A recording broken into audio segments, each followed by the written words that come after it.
Happy new year to all. New year அதுமா இன்றைக்கி ஒரு சூப்பரான ரெசிபி பண்ணலாம் அப்படின்னு சொல்லிட்டு பன்னீர் பட்டர் மசாலா ட்ரை பண்ணேன். க்ரீமே இல்லாமல் என்னோடய ஸ்டைலில் க்ரீமி பன்னீர் பட்டர் மசாலா எப்படி செய்கிறதுன்னு பார்க்கலாமா? ஃபஸ்ட்டு கடாயில் பட்டரை போட்டு உப்பு மிளகாத்தூள் போட்டு கட் பண்ணி வச்சுருக்க பன்னீரும் போட்டு ஃப்ரை பண்ணி எடுத்து வச்சுக்கலாம்.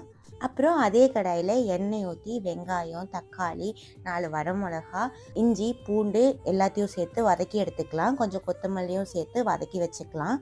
இப்போது தயிர் கொஞ்சம் எடுத்துக்கிட்டு 10 முந்திரி போட்டு கொஞ்சமாக சீரகம், கொஞ்சமாக தனியா போட்டு அரைச்சி எடுத்துக்கலாம். ஆல்ரெடி நம்ம வதக்கி வச்சுருந்தோம்ல தக்காளி, வெங்காயம், அதையும் அரைச்சி எடுத்துக்கலாம்.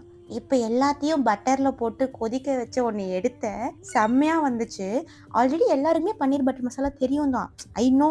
பட் இப்படி கொஞ்சம் டிஃப்ரெண்ட்டாக ட்ரை பண்ணி போடலாமே அப்படின்னு சொல்லிட்டு நான் ட்ரை பண்ணேன். நியூ இயர் எதுவுமே என்னோடய ஃபஸ்ட்டு வீடியோ. ப்ளீஸ் எல்லோரும் பாருங்கள். 2026 நான் நிறைய வீடியோ போடணும் அப்படின்னு சொல்லிட்டு நான் மோட்டிவேஷன் ஆயிருக்கேன். ப்ளீஸ் சப்ஸ்கிரைப் பண்ணுங்கள்.